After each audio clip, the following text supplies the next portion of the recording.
योग ऋषि परम पूज्य स्वामी रामदेव जी महाराज के परम शिष्य एवं पतंजलि योग पीठ के केंद्रीय प्रभारी पूज्य स्वामी डॉक्टर परमानंद देव जी महाराज द्वारा एक दिवसीय निःशुल्क इंटीग्रेट योग शिविर में योग और प्राणायाम की प्रशिक्षण दिया जाएगा।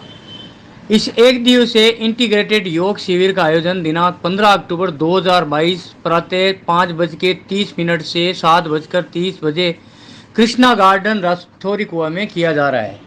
इस क्रम में आज प्रेस वार्ता का आयोजन बलदेवराम मिर्जा धर्मशाला में किया गया। भारत स्वाभिमान राजस्थान पश्चिम के प्रांतीय प्रभारी आदरणीय विनोद पारिक ने प्रेस कॉन्फ्रेंस में आज प्रिंट मीडिया व इलेक्ट्रॉनिक मीडिया बंधुओं को बताया कि योग, प्राणायाम, कृषि शिक्षा, स्वदेशी आयुर्वेदिक चिकित्सा पद्धति के बारे में दिनांक 15 अक्टूबर 22 को पतंजलि योग पीठ के केंद्रीय प्रभारी परम पूज्य स्वामी डॉक्टर परमात्म देव जी के द्वारा इंटीग्रेटेड योग चिकित्सा शिविर में जानकारी दी जाएगी। प्रेस वार्ता में नागौर जिला प्रभारी भाई सीताराम जी टांडी, भारत स्वाभिमान सह जिला प्रभारी राजाराम चांडक, पतंजलि योग समिति जिला प्रभारी महेंद्र सोनी, सोशल मीडिया प्रभारी भाई राम अवतार खंडेलवाल, जिला संवाद प्रभारी खीवराज, जिला योग शिक्षक सुनील उपाध्याय और भाई जितेंद्र और जिला कार्यकारिणी सदस्य जितेंद्र डूकिया, पतंजलि योग समिति के महिला संगठन मंत्री आदरणीय प्रभा शर्मा, पतंजलि योग समिति के कार्यकर्ता उपस्थित थे। एक बार क्योंकि ये योग से रिलेटेड है तो थोड़ा सा आप भी थोड़ा सीधा बैठ जाए एक बार, है ना। और प्रभु स्मरण अपन 3 बार ओम का नाम करते हैं। तो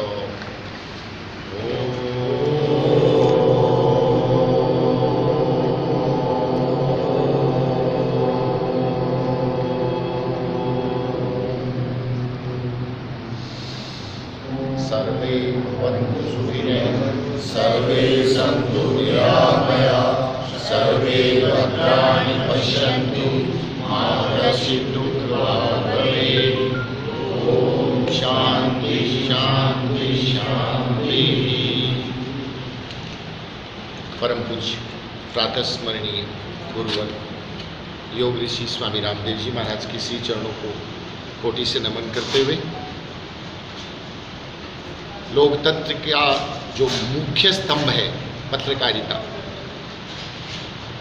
आप सभी पत्रकार बंधुओं का इस पत्रकार वार्ता में हार्दिक स्वागत। पतंजलि योग समिति भारत स्वाभिमान न्यास की ओर से नागौर की पुण्य पावनी धरा पर आप सभी को सूचित करते हुए परम हर्ष हो रहा है कि परम पूज्य स्वामी रामदेव जी महाराज जो योग गुरु के नाम से विख्यात हैं और जिन्होंने योग को पुनर्प्रतिष्ठापित किया है, जो जंगलों में पर्वतों की कंदराओं में जो ऋषि मुनियों को के द्वारा संपादित हो रहा था उसको आम जन तक सुलभ करवा दिया, ऐसे ऋषि के परम शिष्य स्वामी परमार्थ देव जी महाराज 15 तारीख को सुबह 5:30 से 7:30 तक नागौर की जनता को, नागौर के भाई बहनों को, नागौर के युवाओं को, वरिष्ठों को, सभी को योग सिखाने के लिए राठौड़ी कुआं, कृष्णा मैरिज गार्डन राठौड़ी कुआं पे पधार रहे हैं। तो आप सबसे ये निवेदन है कि आप हेडिंग बनाते हुए जिससे कि योग का लाभ सबको प्राप्त हो, और आप सभी बंधुओं ने अभी जो कोविड पीरियड है उसमें बहुत जन सेवा की है, आप सबने अखंड प्रचंड पुरुषार्थ किया है। तो ये, और आप सबको और लोगों से ज़्यादा पता है कि योग शरीर के लिए, योग और प्राणायाम शरीर के लिए कितना आवश्यक है। तो उसके लिए हम आप सभी से निवेदन करते हैं कि थोड़ा इसको बोल्ड करके, जिससे कि लोगों को इसकी मूलभूत चीज़ों का पता चले कि योग और प्राणायाम होता कैसे। आज वैसे योग और प्राणायाम शब्द जो हैं वो करीब करीब 100% भारतीय जनमानस के दिमाग में फिट है, लेकिन फिर भी करते कैसे हैं, इन क्रियाओं को किया कैसे जाता है, इनसे शारीरिक और मानसिक लाभ कैसे होते हैं, उन सबको बताने के लिए परम पूज्य गुरुवर के मुख्य शिष्य स्वामी परमार्थ देव जी महाराज, जिनको अभी 5-7 दिन पहले ही डॉक्टरेट की उपाधि भी मिली है। तो मैं अपने आप को थोड़ा ठीक कर लेता हूँ कि पूज्य स्वामी डॉक्टर परमार्थ देव जी महाराज यहाँ पधार रहे हैं। 14 को शाम को आ जाएंगे। लेकिन 14 की शाम को थोड़ा लेट हो सकता है क्योंकि सरदार शहर से आ रहे हैं। और यहाँ मंडल स्तरीय हमारी जो सभा होगी जिसके अंदर 4 जिले हैं, जोधपुर मंडल आता है ये, तो इसमें जोधपुर रहेगा, जैसलमेर रहेगा, बाड़मेर रहेगा और स्थानीय जिला नागौर है।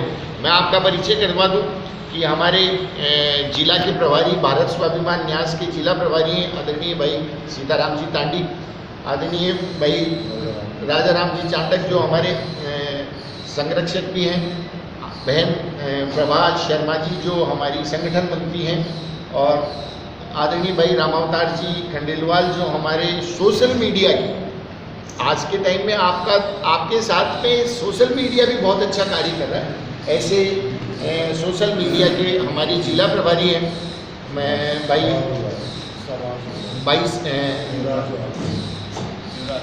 शिवराज जी, ये संवाद प्रभारी हैं, और मैं विनोद कुमार पारिक प्रांतीय प्रभारी राजस्थान, और मैं जन सेवक हूँ, योग के कार्य में ही नीट हूँ। अभी 31 जुलाई को हम लोग रिटायर हो गए, आदरणीय भाई साहब पहले से रिटायर हैं। तो ये जो कार्य आप लोग कर रहे हो वही कार्य हम भी कर रहे हैं।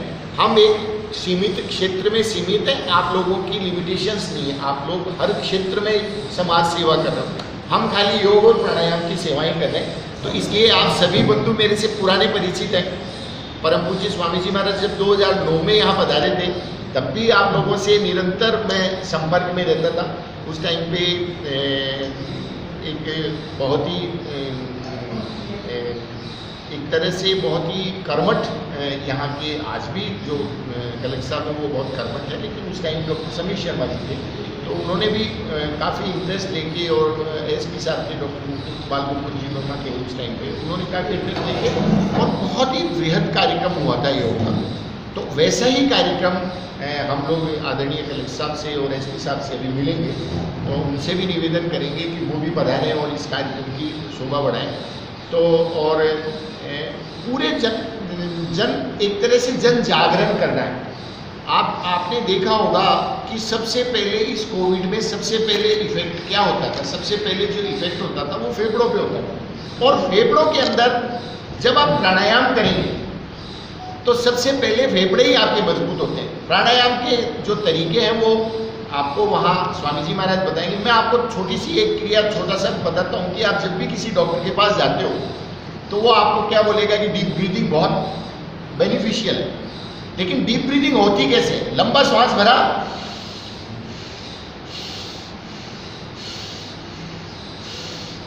और इसको थोड़ा फास्ट कर दीजिए तो ये क्या हो जाएगा? भस्त्रिका हो जाएगी, फास्ट भस्त्रिका।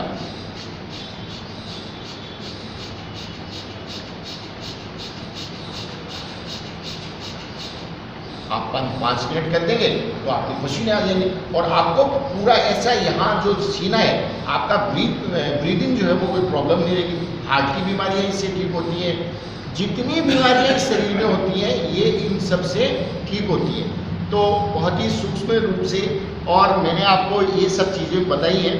बस अब आपका एक हम लोग आप लोगों से ये निवेदन कर सकते हैं कि जितना इसको विस्तारित करें, क्योंकि ये भी एक तरह से राष्ट्र सेवा ही है।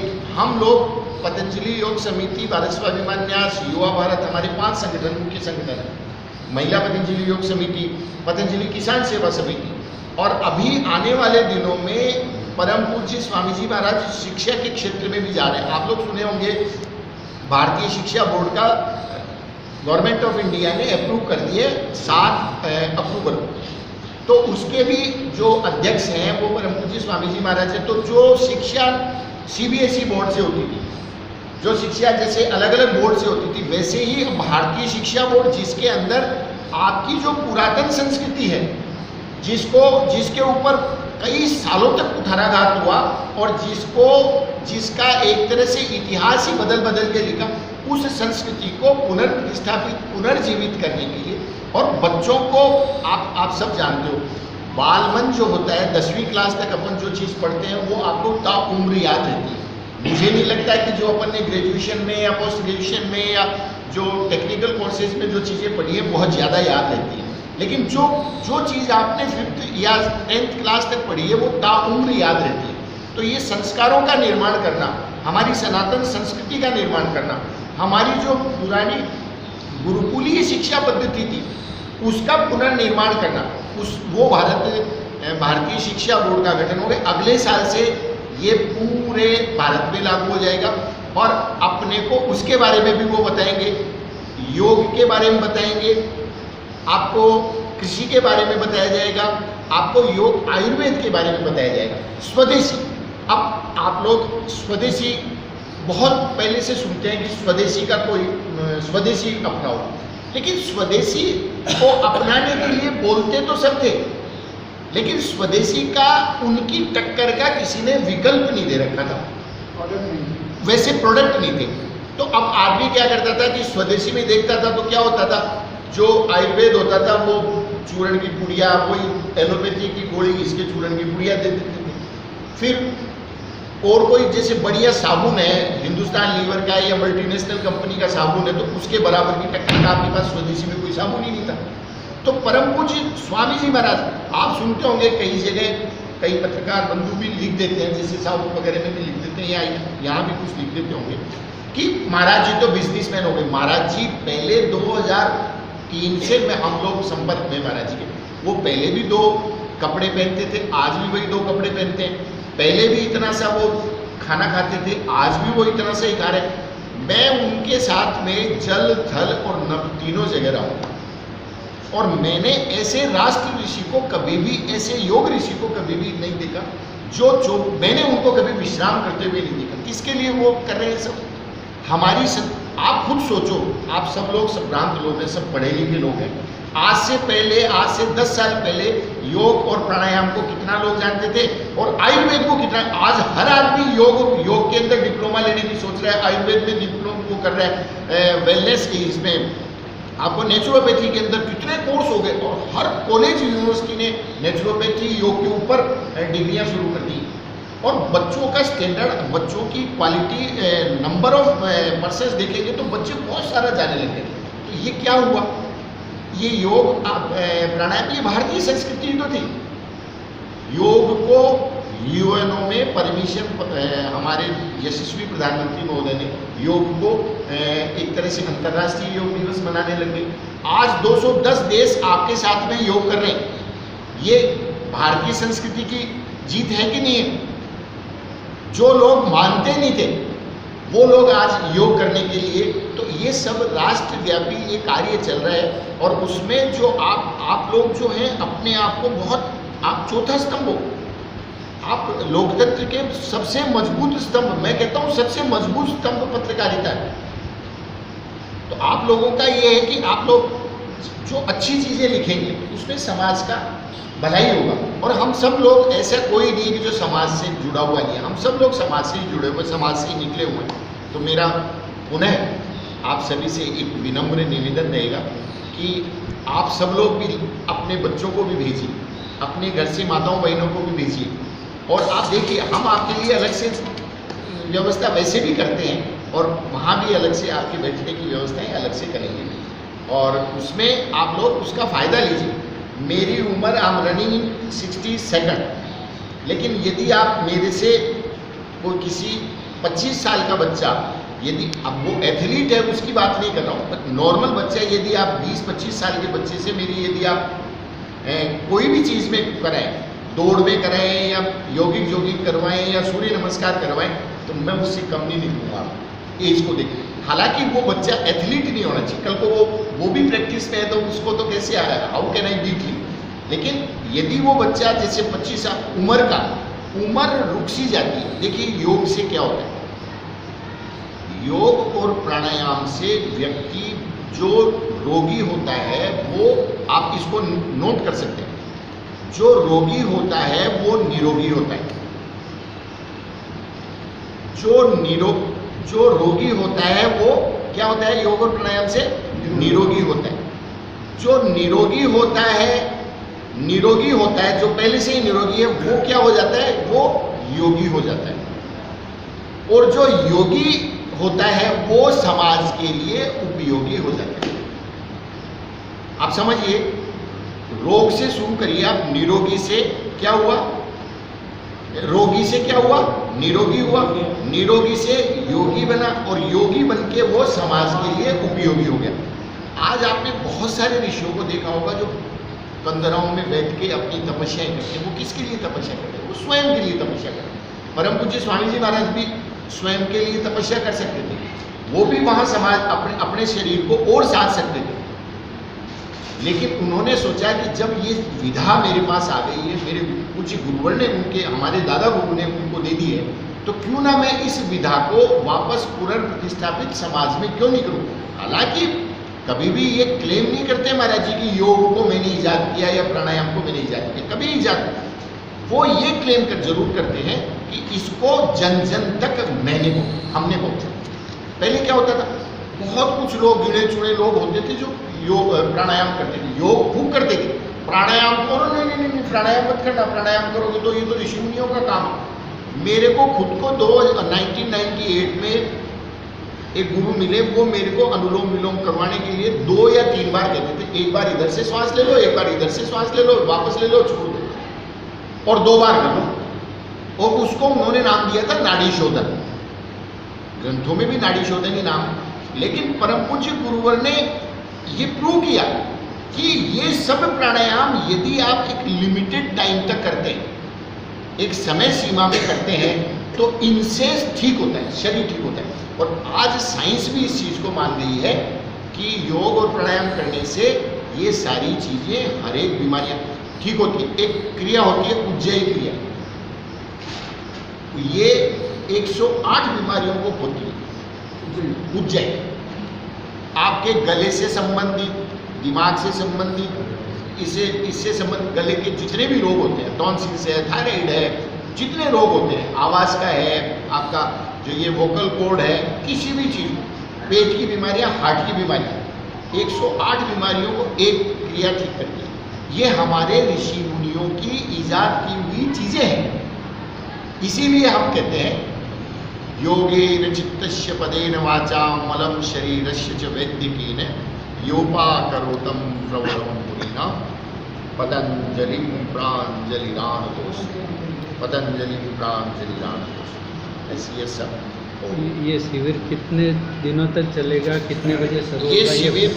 ये शिविर जैसा मैंने शुरुआत में ही बताया था, 15 तारीख को सुबह 5:30 बजे से लेके 7:30 बजे तक कृष्णा मैरिज गार्डन राठौड़ी कुआ वहाँ चलेगा। उसके बाद में 1 दिवसीय इंटीग्रेटेड समन्वयित, उसमें इंटीग्रेटेड का मतलब हर चीज़ उसमें जो योग से रिलेटेड है वो हर चीज़ सिखाई जाएगी। और उसके बाद में भी यदि आप आदरणीय सीताराम जी भाई साहब हैं, हमारे सोनी जी भाई साहब हैं, राजाराम जी भाई साहब हैं, पूरी हमारी एक संगठित टीम है यहाँ 25 की जिला कार्यकारिणी, और हमने तहसील कार्यकारिणी बना रखी है और ग्राम स्तर तक हम लोग गए हुए हैं। हालांकि कोविड पीरियड में हम लोग ऑफलाइन नहीं कर रहे थे, ऑनलाइन ही सारी हमारी क्लासेज चल रहे थे। अब जैसे भगवान की दया से कोविड का प्रकोप कम हुआ है तो फिर से हम लोग निकलना शुरू है, और आप देखेंगे कि एक एक गांव में हम योग सिखाएंगे, क्योंकि परम पूज्य स्वामी जी महाराज का यही लक्ष्य है कि मेरे भारतवर्ष का प्रत्येक नागरिक योग सीख ले। क्योंकि हम हॉस्पिटल हर जगह नहीं बना सकते, हमारे पास इतना पैसा नहीं है, हम आर्थिक रूप से इतने संपन्न नहीं है, लेकिन हम हर आदमी को योग जरूर सिखा सकते हैं। वो अपने आप में एक चलता फिरता हॉस्पिटल बन जाए, ऐसा स्वामी जी महाराज का। जब उसकी जरूरत हो वो घर पे बैठ के अपना योग करे और अपना निरोगता हासिल करे। तो ये मेरी तरफ से आप सभी से निवेदन था। अब आपके क्वेश्चन ना हो जी। योग आपके बाहरी शरीर को, आपके पोस्चर को ठीक करता है, और प्राणायाम जो है वो आपकी इनर बॉडी को, जैसे आपके इंटरनल ऑर्गन्स हैं, आपका मानसिक स्तर को आपको प्राणायाम ठीक करता है। प्राणायाम में सबसे पहले हम लोग करवाते हैं उद्गीत प्राणायाम, जिसको बोलते हैं ओम का नाद। क्योंकि आप जानते हो ओम इति एकाक्षर ब्रह्म, इस संसार में जो ब्रह्म है वो ओम ही है। आप यदि अंतरिक्ष में जहाँ भी जाएंगे आपको प्रणव की ध्वनि सुनाई देगी। जहाँ भी आप जाएंगे इस अंतरिक्ष में आपको ओम। आज नासा आश्चर्य कर रहा है कि हमारे ऋषि मुनियों को करोड़ों साल पहले ये कैसे पता चल गया था कि सूर्य की आवाज़ ओम है। तो सारे पढ़ते हो। आज नासा इस चीज पे शोध कर रहा है कि इनके ऋषि मुनियों को करोड़ों साल कैसे पढ़े। ये जितने भी आविष्कार इन्होंने बाद में किए सारे हमारे वेदों के ऊपर आधारित, वेदों को पढ़ पढ़ के और नाम अपना दे दिया। अदरवाइज आउट ऑफ वे जाके मैं आपसे बात करूँ, आप महाभारत काल में और रामायण काल में चीज़ें होती थी, उनके नाम अलग थे। अभी मेरा नाम विनोद कुमार पारिक है, आप मेरे को प्रमोद बोलना शुरू कर दो तो मेरा नाम, मैं थोड़ी चेंज हो जाऊँ। उस टाइम पे दिव्य चक्षु था, टेलीविजन ही तो था, और क्या था भाई। संजय को धृतराष्ट्र बोलते थे कि संजय अब मेरे को मेरे पुत्र दुर्योधन के पास ले चल, तो वो क्या करता था, चैनल चेंज कर देता था। बाकी सैटेलाइट तो लगे हुए थे ही, उसको बोलने का दिव्य चक्षु था। अभी आप टीवी को भी दिव्य चक्षु बोलना शुरू कर दो। अब ये आज ये हकीकत बता रहा हूँ, आज आप ये बैलिस्टिक मिसाइल्स देख रहे हो, शरीर की गर्मी देख के वो वहां जाके अटैक करता है। आप तो देख लो शब्दवेदी बाण, अग्नि बाण, लेकिन आप देखो हमारे ऋषि मुनियों के टाइम पे उस वक्त इतनी जबरदस्त साइंस थी कि वो एक बार बाण छोड़ देते थे तो उस बाण को वापस भी बुला लेते थे। अभी तक साइंस वहां तक नहीं गई है। आज नासा भी ये मान रहा है कि यहाँ हम श्री राम सेतु बना हुआ है, आप सब पढ़ते हो। क्योंकि किसी भी चीज को साइंटिफिक एविडेंस यदि हम दे देते हैं उसका, तो वो अपन मानना शुरू कर देते हैं। और परम पूज्य स्वामी जी महाराज ने ये जो किया है अनुसंधानात्मक जो योग का किया, आप बिलीव नहीं करोगे, पतंजलि योग पीठ में करीब 350 के करीब वैज्ञानिक जो है वो अनुसंधान कर रहे हैं। वो क्या करते हैं, 10 लोगों को बिठा लेते हैं,